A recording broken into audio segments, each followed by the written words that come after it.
Hello dear learners, आज इस video में हम एक बहुत ही इम्पोर्टेंट कैलकुलेशंस की बात करेंगे जो कि मैक्सिमम किसी भी कॉम्पिटिटिव एग्ज़ाम में वो पूछी जाती हैं। मैक्सिमम इस तरह की जो कैलकुलेशंस होती हैं वो एग्ज़ाम में पूछी जाती हैं। जैसे यहाँ पर हमने एक कैलकुलेशन ये ली है कि आपको इवेल्युएट करना है 0.8 multiply by 0.8 multiply by 0.8 plus 0.5 multiply by 0.5 multiply by 0.5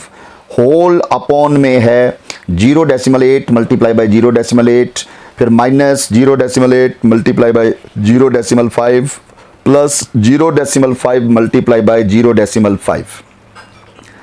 तो हम क्या करते हैं कि हम 0.8 को 0.8 से मल्टीप्लाई करते हैं पहले, फिर उसको फिर आगे 0.8 से मल्टीप्लाई करेंगे, फिर उसको जो तीनों को मल्टीप्लाई करके आया उसको लिख देते हैं, फिर 0.5 को 0.5 से मल्टीप्लाई करते हैं, फिर जो 0.5 को 0.5 से मल्टीप्लाई करके आया उसको फिर हम 0.5 से आगे मल्टीप्लाई करते हैं। इस तरह से हम लॉन्ग कैलकुलेशनों के चक्रों में पड़ जाते हैं। लॉन्ग डिविजन्स मल्टीप्लिकेशन से हम इस क्वेश्चन को करते हैं। तो ये हार्डली जो 10 सेकंड या 15 सेकंड का क्वेश्चन जो होता है उसको हम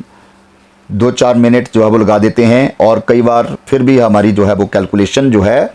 एग्जैक्ट कैलकुलेशन जो है वो नहीं निकाल पाते। तो आज इस वीडियो में हम इस तरह की कैलकुलेशंस को स्टडी करेंगे कि कैसे हम जब इस तरह की कैलकुलेशंस हमारे पास आती हैं तो उनको हम बहुत एक सिंपल वे से, एक इजी वे से, कोई ऐसी आइडेंटिटी का यूज़ करके हम इसको जो है वो कैसे करते हैं। देखिए, ये हमारे पास है 0.8 इंटू 0.8 इंटू 0.8 3 टाइम्स है,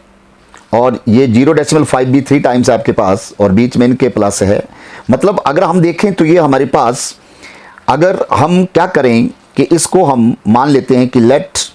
0.8 जो है वो a के बराबर है और 0.5 जो है वो b के बराबर है। तो हमारे पास ये जो ऊपर जो कैलकुलेशंस दी गई है हमारे पास इवेल्युएट करने के लिए, ये हमारे पास क्या बन जाती है फिर a मल्टीप्लाई a तो a क्यूब बन जाता है, प्लस ये आगे 0.5 b माना हुआ है तो b मल्टीप्लाई b ये b क्यूब बन जाएगा,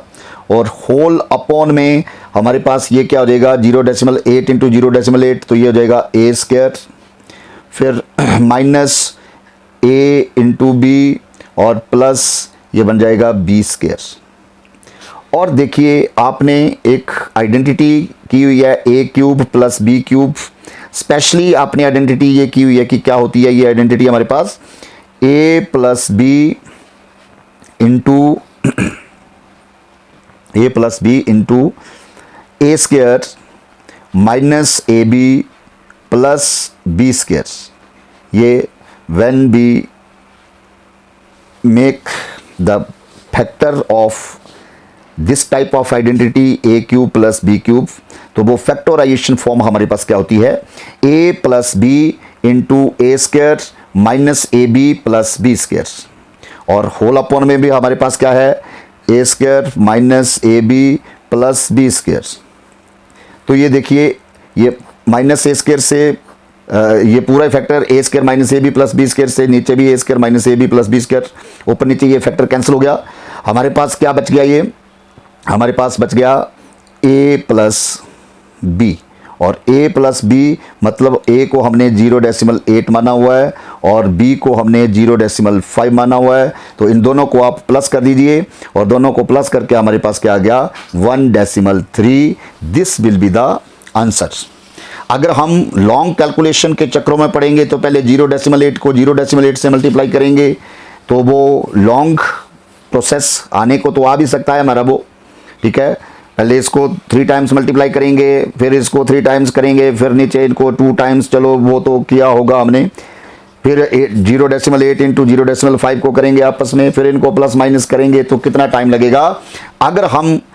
इस तरह की अक्सर जो ऐसी कैलकुलेशंस दी गई होती हैं वो अक्सर कोई ना कोई आइडेंटिटी जो है वो हमारे पास वहाँ पर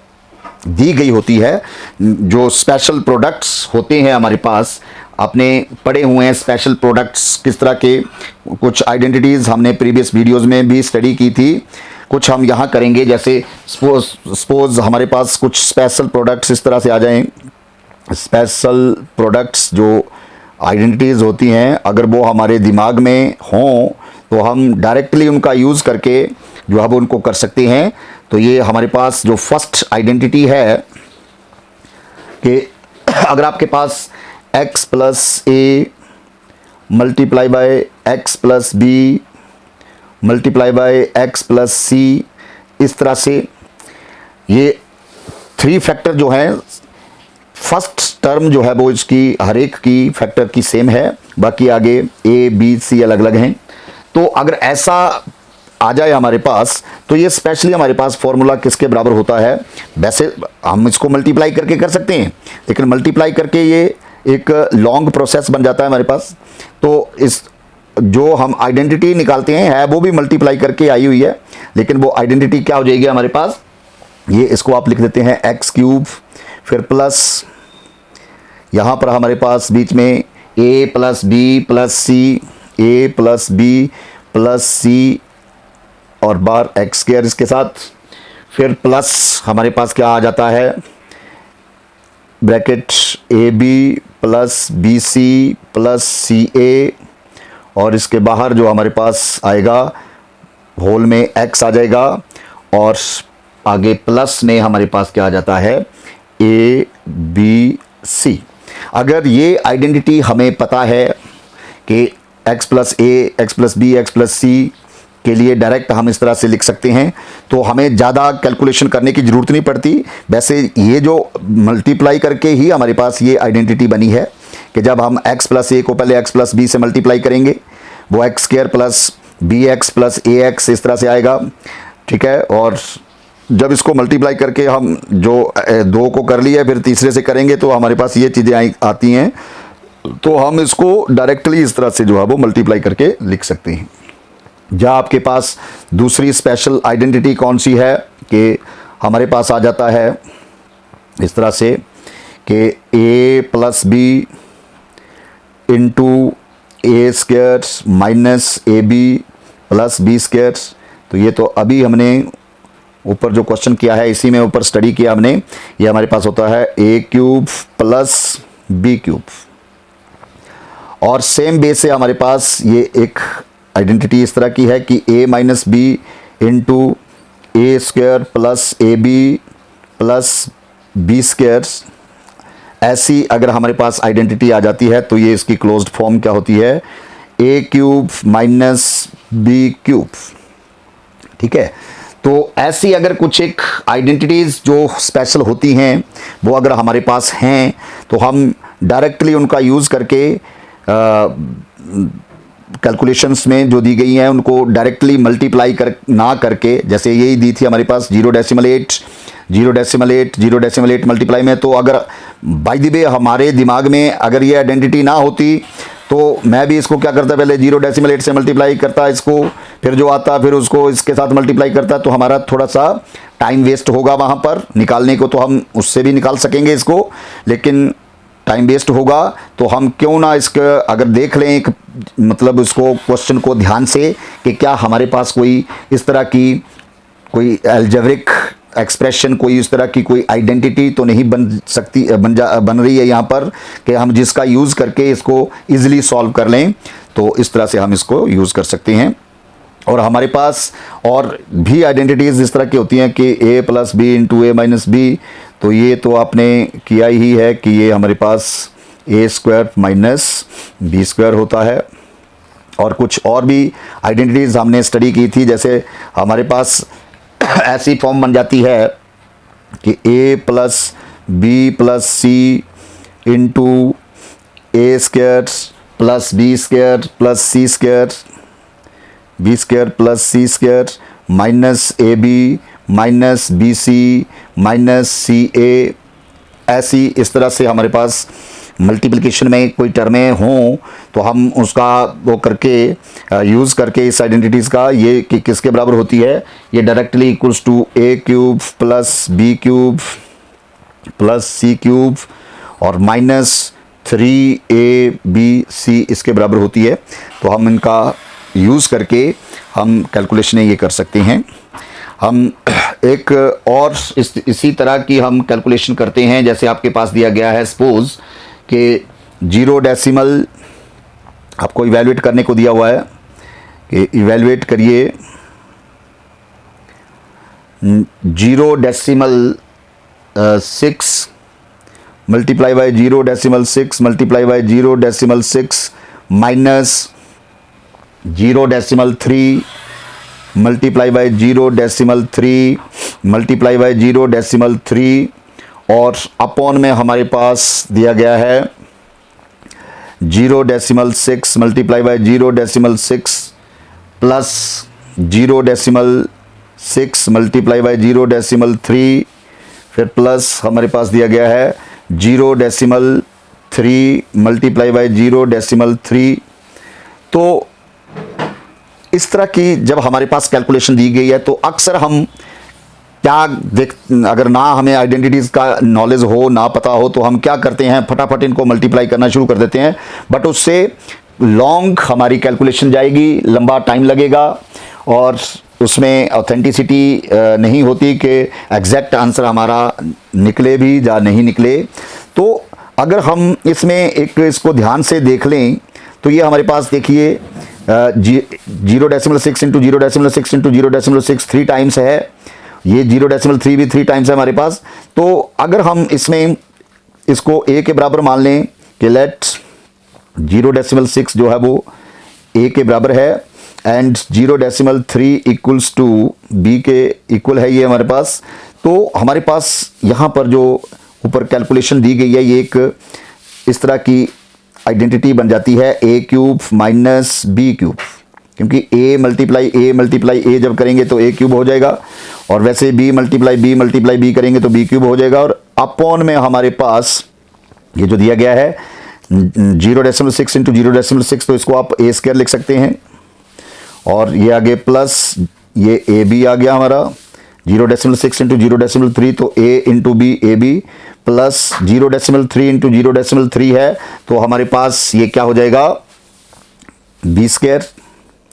अब इसमें अगर हम देखें तो यहाँ पर ये जो आइडेंटिटी अभी हमने ऊपर स्टडी की है कि जो a cube minus B cube ये जो होता है ये किसके बराबर है a minus B into A square plus A B plus B square. तो हम इसमें जो a cube minus B cube को जब लगा देते हैं आइडेंटिटी इसकी a minus B into A square plus A B plus B square, तो ये हमारे पास अपॉन में भी नीचे वही टर्म हमारे पास दी गई है A square plus A B plus B square. तो ये कैंसल आउट सेम फैक्टर, हमारे पास जो टर्म बच गई वो रहेगी a माइनस बी। तो a हमने माना हुआ है क्या 0.6 और माइनस में b क्या है 0.3। तो इसको जब माइनस करेंगे आप तो 0.3 हमारे पास इसका आंसर आ गया। तो इस तरह से आप इसको कैलकुलेशन को कर सकते हैं, बहुत सिंपल है। तो ऐसे ही अगर क्वेश्चन हमारे पास कोई और आ जाए, जैसे हमें दिया गया है कि इवैल्यूएट करना है हमें, नेक्स्ट क्वेश्चन करते हैं हम, आपको इवैल्यूएट करने को दिया गया है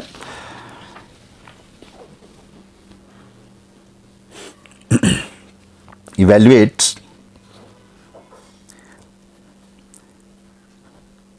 evaluate 1.2 multiply by 1.2 plus 1.2 multiply by 0.3 plus 0.3 multiply by 0.3 multiply by 0.3 whole upon में आपके पास दिया गया है 1 decimal 2 multiply by 1 decimal 2 multiply by 1 decimal 2 minus 0 decimal 3 multiply by 0 decimal 3 multiply by 0 decimal 3। तो इसको जब आप इवेल्युएट करते हैं, इसको सॉल्व करते हैं, तो हमने क्या देखना है यहाँ पर, इसको जो हमारे पास कैलकुलेशन दी गई है इसको बड़े ध्यान से देखिए कि हमारे पास 1 डेसिमल 2 इंटू 1 डेसिमल 2 ये 2 टाइम्स, ये 1 डेसिमल 2 इंटू 0 डेसिमल 3 और यहाँ पर ये 2 टाइम्स। तो इसमें हमारे पास दो टर्में दी हैं 1 डेसिमल 2 और 0 डेसिमल 3 ऊपर नीचे वैसे ही। तो हमने इसको मान लिया कि लेट जो a है हमारे पास ये 1 डेसिमल 2 है और जो b है इसको हमने मान लिया 0 डेसिमल 3 है। तो ये हमारे पास क्या हो जाएगा, जो हमारे पास कैलकुलेशन के लिए दी गई है ये हमारे पास क्या बन गया ऊपर कि a मल्टीप्लाई a, तो इसको a स्क्वायर लिख सकते हैं। ये a मल्टीप्लाई a करेंगे तो a square plus a into B और प्लस ये हो गया हमारे पास b का whole square 0 decimal 3 into 0 decimal 3 whole square upon में हमारे पास क्या आ गया, ये 1 decimal 2 into 1 decimal 2 into 1 decimal 2 3 times है तो इसको a माना हुआ है तो इसको a क्यूब लिख सकते हैं आप। और ये माइनस 0 डेसिमल 3 को b माना हुआ है, ये भी 3 टाइम्स है तो इसको b क्यूब लिख सकते हैं। वही क्वेश्चन है जो पहले हमने स्टडी किया है, बस इसमें इसको जो न्यूमरेटर में टर्में थी उसका उल्टा कर दिया। अब ये a cube minus b cube नीचे दे दिया हुआ है और दूसरी टर्में जो ऊपर दी हुई है इसमें। तो ये क्या हो जाएगा हमारे पास, अब देखिए